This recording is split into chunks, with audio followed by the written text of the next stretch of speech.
Vamos à palavra, vamos abrir nossas Bíblias no livro de Provérbios, capítulo 19, versículo 21. Provérbios 19, 21. Eu não pregarei na celeridade que eu preguei no dia 31. Porque ali não foi só uma questão de tempo, foi um misto de emoção. Não é porque uma pregação a gente faz em 10 minutos, 5 minutos. Como a minha primeira pregação, me preparei para pregar 30 minutos, mas só foi 10 a pulso assim. Não é? Isso há anos atrás. Mas hoje, mais pausadamente e de forma reflexiva. Provérbios 19, 21.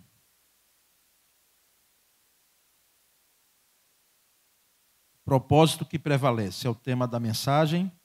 Eu espero que você fique aí, mente e coração abertos, para que essa palavra ela encontre terreno fértil em seu coração e o meu coração também. Provérbios 19, 21. Eu lerei na versão que tenho aqui, que é a nova de Almeida, não é? Atualizada de Almeida. Depois leremos na versão que consta na tela aqui. Diz assim: há muitos planos no coração do ser humano, mas o propósito do Senhor permanecerá. Há muitos planos no coração do ser humano, mas o propósito do Senhor permanecerá. Vamos ler juntos aqui na tela? Muitos são os planos no coração do homem, mas o que prevalece é o propósito do Senhor. Essa nova versão internacional, amém mesmo. A nova versão internacional, o que prevalece é o propósito do Senhor. Essa expressão que dá tema a o título, né? A esta mensagem. Graças a Deus. Traçar planos, irmãos, para nossas vidas é normal, necessário e saudável. Traçar planos para as nossas vidas é normal. É algo que é até necessário e saudável do ponto de vista humano, de organização pessoal ou familiar. E é muito comum assumirmos propósitos em datas marcantes na nossa vida. Como no final de um ano, para o início de um outro ano. Quero crer que aqui alguns irmãos disseram: olha, esse próximo ano eu vou fazer isso, vou fazer aquilo outro, vou deixar de fazer isso. Metas. Talvez você não colocou num papel ou em algum lugar, não colocou na sua mente, mas você tem, não é? Algumas metas. Por isso que nós sabemos que traçar planos é algo normal e necessário. Às vezes, num aniversário, quem é que aqui, num dia de aniversário, não parou e disse: olha, meu Senhor, eu prometo, a partir de hoje, né? Eu peço ao Senhor que para que eu possa fazer isso, aquilo. É normal, é natural. Quando se conclui um curso, né? Quando se tem uma colocação em termos de emprego, é possível que a pessoa comece a fazer ali planos, propósitos, né? Quando depois de vencida ou durante uma doença grave, a pessoa começa a refletir: ó Senhor, o Senhor me livrar dessa aqui, eu prometo, eu farei planos de que eu farei isso, farei aquilo, ou deixarei de fazer isso, ou deixarei de fazer aquilo. Um acidente, às vezes, que saímos com vida, não é? A partir de um casamento, pessoas que casam dizem: olha, mais nunca eu vou fazer isso, ou vou deixar de fazer isso. Não é? Então, são planos que muitas vezes nós fazemos em momentos marcantes na nossa vida. Alguns de nossos planos, meus irmãos, se realizam e outros se realizam parcialmente e outros não vão ser realizados de forma alguma. Tá certo? Os que se realizam, graças a Deus. Os que se realizam parcialmente, graças a Deus.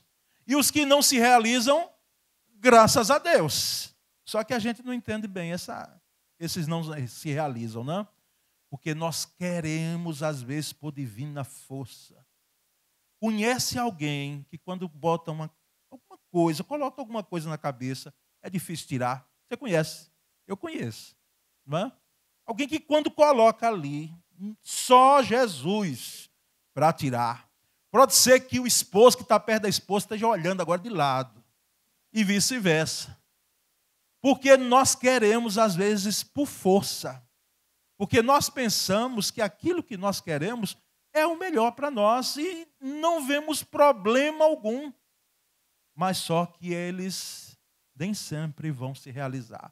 Ou não se realizam como nós pensamos, como nós queremos, não é? Então, esse propósito que prevalece não deve ser o propósito meu, o plano meu. Deve ser o propósito que prevaleça do Senhor. E muitas vezes nós corremos desesperadamente atrás das metas por nós traçadas, através dos planos traçados, corremos desesperadamente. É um estresse, porque eles não tem que alcançar, tem que alcançar, tem que alcançar. Irmãos, que seja assim na empresa, viu? Porque a pressão deve ser grande para alcançar metas numa empresa, quando você é avaliado por alcance de metas, e as empresas fazem isso, não é? E tem os prêmios, as colocações, as avaliações, porque é próprio do mundo empresarial. Aqui a gente não está criticando, não. Embora alguns se descabelam para que possam alcançar.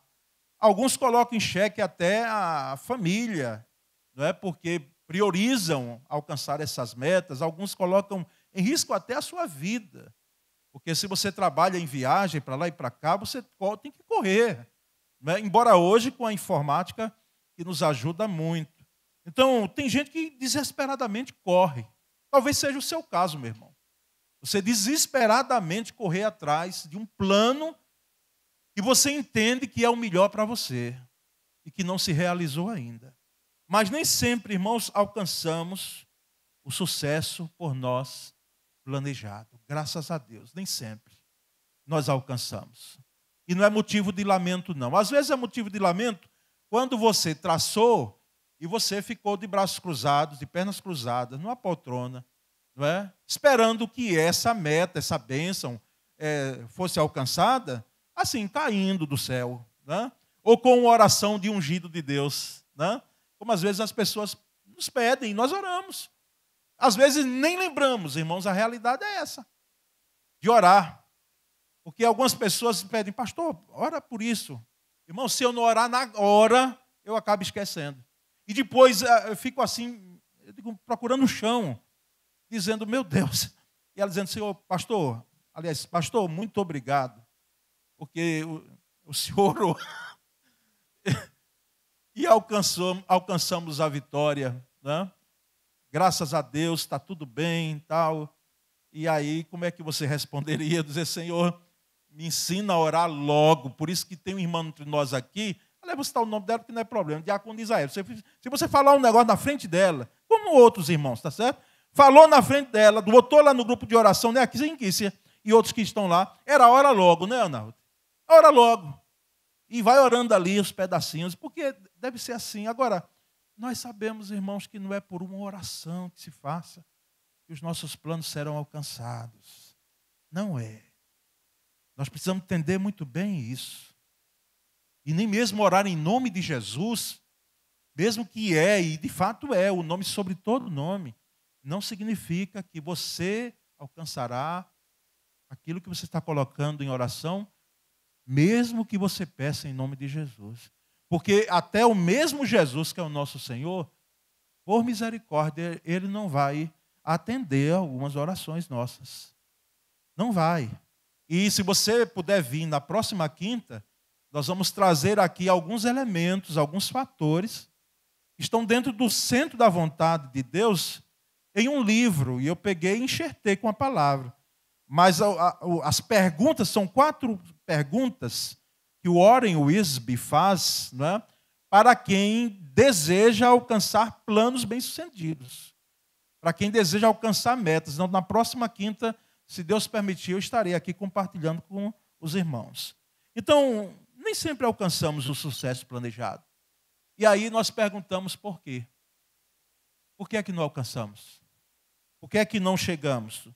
Onde está ou onde estava o erro? Porque não alcançamos. E você pode até perguntar, onde foi que eu errei? Fiz todo o plano traçado. Obedeci todas as regras do plano que tracei. Onde estava o erro? E se tomou todo o cuidado para não sair dessas metas, desse cronograma, não é? Cronograma, é isso mesmo. Às vezes nós estabelecemos tempo para as metas que fazemos. Amanhã, depois da manhã, daqui a 3 meses, não é? Aí vamos colocando meses, datando, e quando não alcançamos, onde foi que erramos? E como não deu certo? Por que não deu certo? Irmãos, nós vamos aqui trazer alguns pontos, alguns fatores, elementos, não é?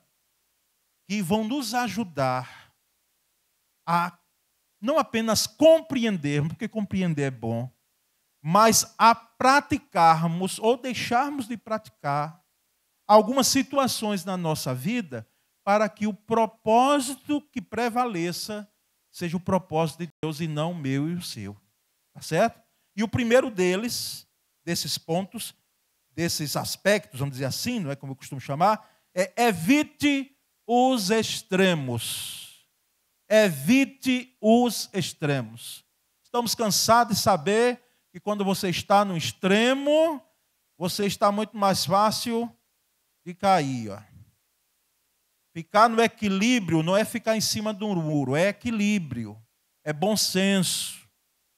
Então, o equilíbrio é necessário na nossa vida. Mesmo que você tenha, como eu já disse aqui, reitero, aquele temperamento afobado, porque tem gente que é elétrica demais, irmãos. E outros são vagarosos demais. E nós percebemos que esse evitar os extremos é necessário para que o propósito de Deus prevaleça. Porque o propósito de Deus vai sempre prevalecer na vontade dele que fez. Mas algumas bênçãos, entenda isso, jamais esqueça, algumas bênçãos nós perdemos. Perdemos por quê? Porque queremos fazer, por divina não, por maldita força, que o nosso propósito prevaleça. E aí Deus, ele tem os propósitos soberanos dele, que todos eles serão cumpridos. Agora, em nossa vida, se nós não obedecermos, nós não teremos bênção alguma, porque a obediência, não nos esqueçamos jamais disso, a obediência antecede a bênção. Não existe bênção, não existe vitória, não existem planos bem-sucedidos se não houver obediência a Deus. Isso aí os irmãos estejam certos disso. Não haverá bênção alguma. Então evitemos nós os extremos. Deus não nos fez, irmãos, como máquinas, como robôs, para só agirmos se formos acionados, né? Isso é das máquinas. Nós não. Nós somos seres humanos, como disse a primeira versão que li. E o homem, aqui na tela que coloquei, é no sentido genérico, né? No sentido amplo. Então, não procure cada movimento ter uma revelação especial de Deus. Eu vou aqui ficar agora essa noite inteira para ver o que Deus vai me responder. O que é que Ele vai me orientar. Eu pergunto a vocês, será que nós temos alguma dúvida de que Deus pode falar, pode responder da forma dele? Pode. Agora, é preciso ficar em busca de uma revelação, de um ouvir de Deus. E tem gente que chega ao extremo de dizer, se o Senhor não falar, como o pastor está me falando agora, eu não vou dar um passo. Então, isso é extremo. Evite esses extremos. Com todo respeito aos irmãos que pensam dessa forma, isso não tem coerência com a Bíblia. Porque a revelação que nós temos é a palavra de Deus, está aqui conosco. Nós temos preceitos e princípios conosco aqui. Então, evite, não é, essa busca desenfreada e diante de extremos que você tem colocado na sua vida. Em Provérbios 16, 9, eu coloquei o texto, olha lá. Vamos ler juntos? O coração do homem traça o seu caminho, mas o Senhor lhe dirige os passos. Deus nos dirige os nossos passos. Agora, Deus não nos faz de robôs, de marionetes, não é? Quem faz isso aí, lamentavelmente, é Satanás. E quando incorpora numa vida, é uma cena triste. Domina todo o corpo da pessoa, inclusive a mente. Mas nós não. Por isso que ele diz claramente lá, aquela igreja em Apocalipse, eu estou à porta e bato. Porque eu não invado. Eu não sou invasor. Eu entro, eu tenho poder para entrar com toda a força. Mas como eu não faço o homem de robô, eu vou diante daquilo que eu coloquei dentro dos preceitos da minha palavra. Se alguém abrir, eu vou entrar e vou cear com ele, eu vou ter comunhão com ele, eu vou partilhar com ele o que eu tenho. Então, evite os extremos. Evite, irmãos. Quer ter planos bem-sucedidos em 2025? Evite os extremos. Segundo, irmãos, há princípios já estabelecidos nas Escrituras que são direção de Deus. Já existem aqui princípios. Nós sabemos muito bem a diferença, eu particularmente faço, e fruto de leitura, não é? Porque não surgiu da minha mente, a gente tem que ler. E os teóricos dessa questão de preceitos e princípios dizem muito bem. Os preceitos é aquilo que nós estamos a realizar. Devemos fazer. Está dentro de um plano de ação. Princípios é muito mais. É o que dá todo o aparato para que eu possa agir bem. Por exemplo, a integridade é um princípio. E porque eu procuro ter uma integridade, que é o meu dever, principalmente como cristão, eu vou fazer bons negócios. Eu não defraudarei a ninguém. Eu não enganarei a ninguém. Não é? Eu serei honesto. Então, esse é o princípio. E a prática é, então, o realizar, o fazer com honestidade. Então, você e eu, nós não precisamos da revelação ou de visão, né? Ter uma visão ou de uma revelação. E, particularmente, eu creio, viu, irmãos, em pessoas, as poucas que eu conheci, que têm dom de visão. Porque tem irmãos que veem demais. Não é? Eu já participei, em vez em quando, como a gente tocava, era chamado, e eu participei, antes mesmo de ir para o seminário, de muitos grupos de oração. Não é? E via, e eu cria, particularmente, sou pastor batista, viu? Mas eu também tinha para mim, eu digo, meu Senhor, tenha misericórdia, porque esse irmão ou essa irmã aqui está vendo demais. Porque Deus não está interessado em hipótese alguma, irmãos, que a gente tenha a visão só para se gloriar, porque viu o anjo A, viu o anjo B, viu isso, viu aquilo. Certo? Então, eu creio, mas nós precisamos evitar os extremos. Não é? Porque tem muita meninice nesse meio aí e tem gente que embarca. Tá certo? Inclusive gente do nosso meio, que não deveria. Porque doutrina nós temos. Eu estou passando aqui para os irmãos doutrina. É doutrina bíblica, não é aqui falando outras coisas, não. Então, percebemos que nós não precisamos de revelação ou visão para pregar o evangelho a toda criatura. Por quê? Porque isso já está claro nas Escrituras. Portanto, ide por todo mundo, pregar o evangelho a toda criatura. Já está ordenado lá, eu não preciso buscar. E esse argumento, às vezes, que diz, não, eu não tenho o dom de evangelizar. Eu tenho o dom de cantar, de tocar, de fazer isso, aquilo. Todo crente precisa ter o dom de evangelizar, de ganhar vidas para Cristo. O que vai diferenciar não é que para você ganhar uma vida para Cristo, você precisa ser pastor. Ou você precisa ser um cantor. Você precisa fazer isso ou aquilo. Não, todos nós. Onde estão as Dorcas do reino de Deus? Não é? E através de uma costura, através de uma ação, ela conquistou vidas para Cristo de tal forma que aquelas que foram beneficiadas demonstraram um amor tão grande, não é, por ela. Então, nós não precisamos desse direcionamento assim, dizendo, olha, eu só vou fazer se Deus me revelar ou se eu tiver em minha frente traçado o plano. Já foi dado. Santificação. Santificação é dever nosso. A Bíblia já diz que é para nos santificarmos. Estamos num processo de santificação. Entregar dízimo e oferta. O dízimo, não vou nem para a oferta. O dízimo. Tem gente que diz, não, se um dia eu não ouvir uma pregação que me convença, porque o dízimo é lá da lei, eu não vou entregar dízimo. E os irmãos acreditam que até hoje tem crente, irmãos, membro de igreja batista. E eu diria há muitos anos que nunca entendeu ou não quis entender esse negócio de ser dizimista. Porque ele já colocou na mente dele de que o dinheiro que ele tem é dele. E nós sabemos que tudo que temos e somos pertence ao Senhor.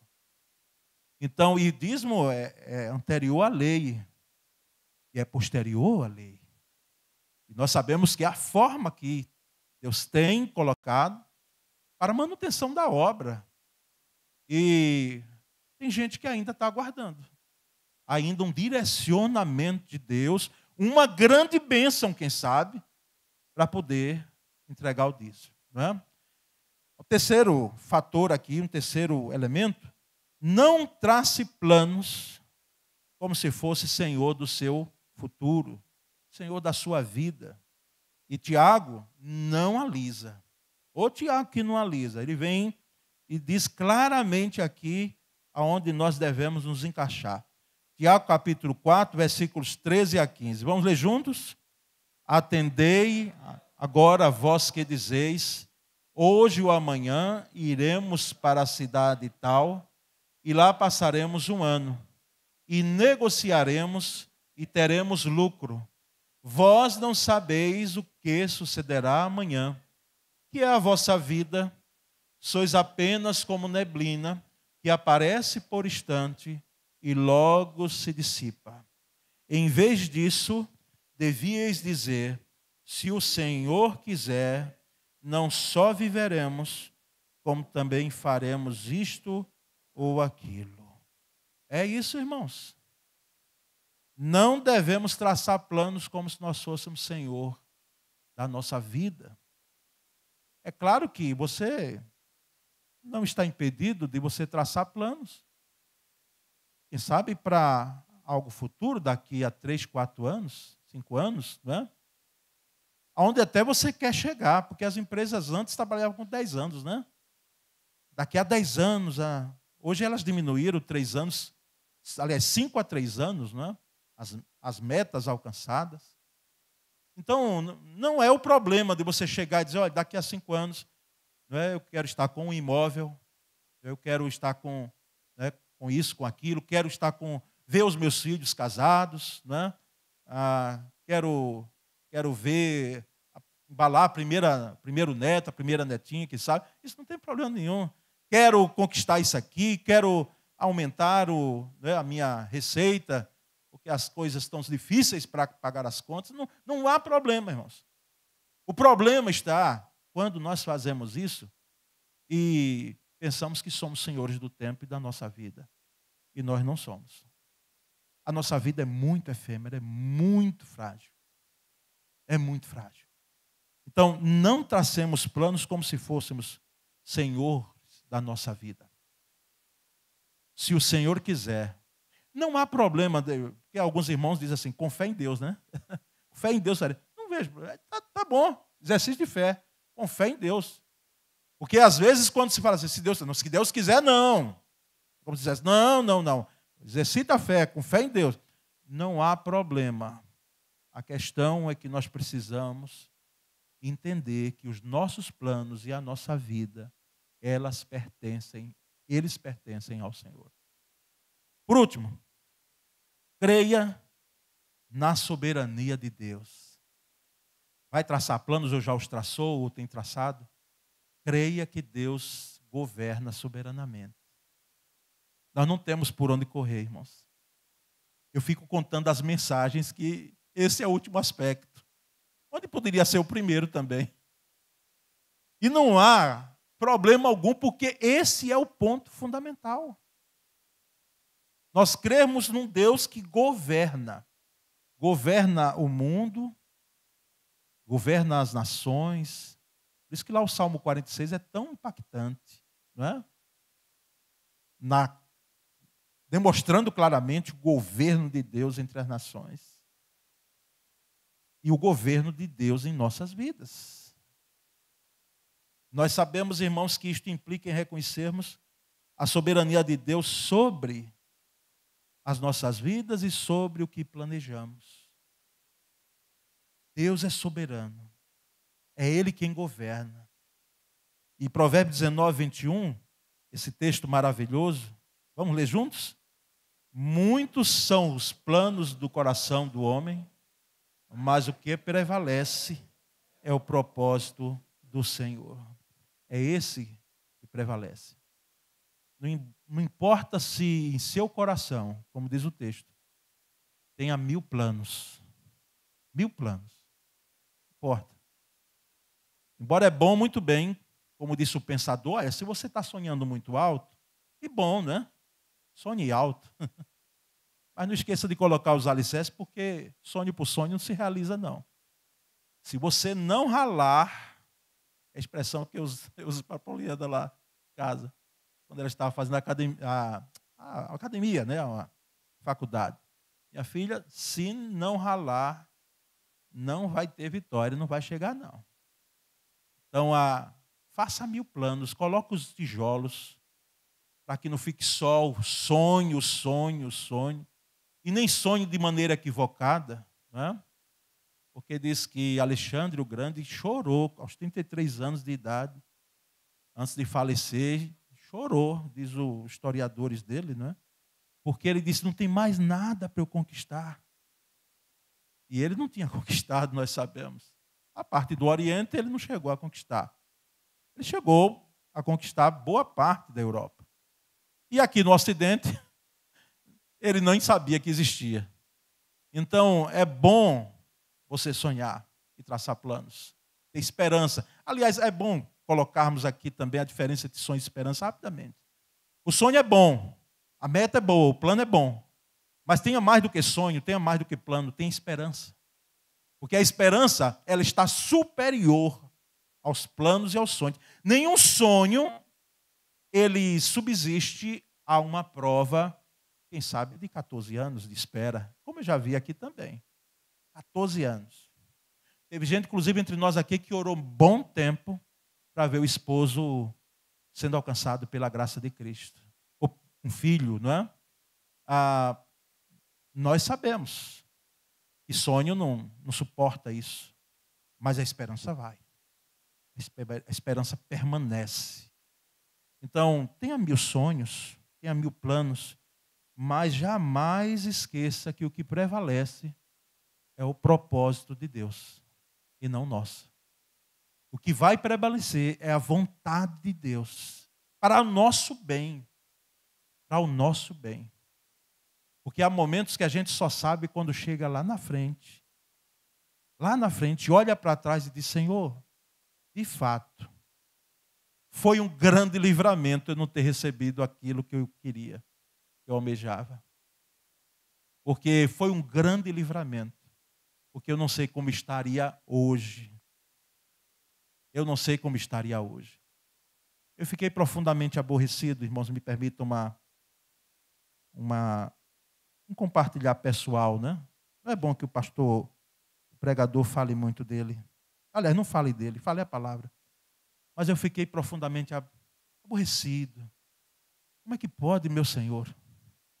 Eu querendo casar em 1993, passei no 2º lugar num concurso, na área de saúde, para a cidade que os irmãos mais ouvem eu citar aqui, qual é?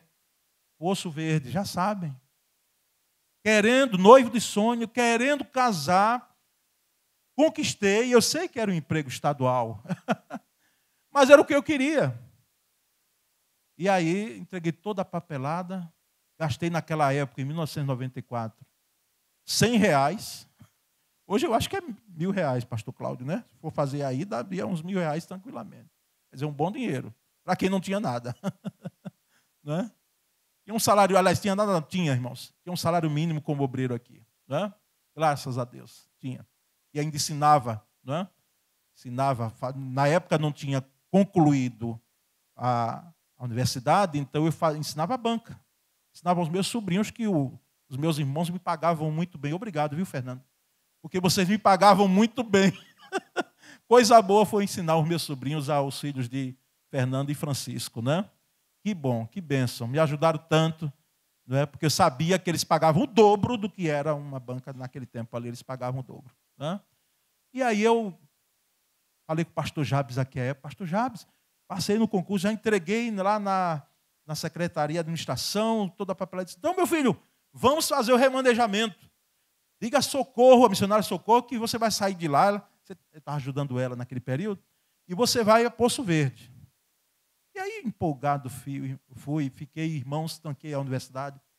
Fiquei o ano de 1994 todinho lá. De março, abril, por aí, até dezembro. Não é? Foi um tempo bom, não foi perdido. Porque todo lugar que eu passei, eu deixei alguém tocando violão. Alguém tocando violão. E quando eu chego lá, me emociono muito, porque os que eu deixei tocando violão, tocando beabá, que eu sei, eles tocam muito mais. Eu digo, meu querido, eu não ensinei esse acorde aí, como é que você sabe? E tem acordes que eu nem sei fazer, mas eles estão lá tocando. Né? Foi um ano bom, foi um ano de proximidade, foi um ano que eu fiquei mais perto de Sônia. Mas eu voltei, irmãos, tão triste. Em 1995 para cá, reabri a universidade, o curso, fui para Sol Nascente, ia dizendo, Senhor, de fato, estou frustrado. Irmãos, para encurtar a história, quer que eu encurte a história? Você acha que se eu ficasse em Poço Verde, ou de lá fosse para outro local, eu estaria hoje aqui? Eu não estaria, irmãos. Eu não estaria tendo o privilégio de ser pastor numa igreja que eu cresci. De suceder, porque substituir jamais. Substituir, pastor Jabes, mas suceder, que privilégio. Que privilégio, irmãos. Para poucos, eu digo, meu Senhor, como é que o Senhor fez um negócio desse? E eu não sabia, chateado, estava aborrecido, lá no meu coração frustrado. E hoje Deus me dá essa graça, que se eu encerrasse o meu ministério hoje aqui, pode ficar tranquilo que por mim não vai não, sabe? Só se Deus tiver. O pastor Flávio já saiu assim de supetão, embora cremos no propósito. O pastor Flávio ouça depois de sair, eu falando aqui, viu? Mas, irmãos, não estaria aqui, Deus já sabia disso. Deus já sabia. De forma que se eu saísse hoje, eu saía tão feliz, tão contente. Não é? Porque Deus, creio eu assim, fez com que aquilo que eu pensava fosse deixado de lado para que algo melhor pudesse vir em minha vida. Assim, irmãos, é conosco. O propósito que prevalece deve ser o de Deus e não o nosso. Amém? Vamos orar então.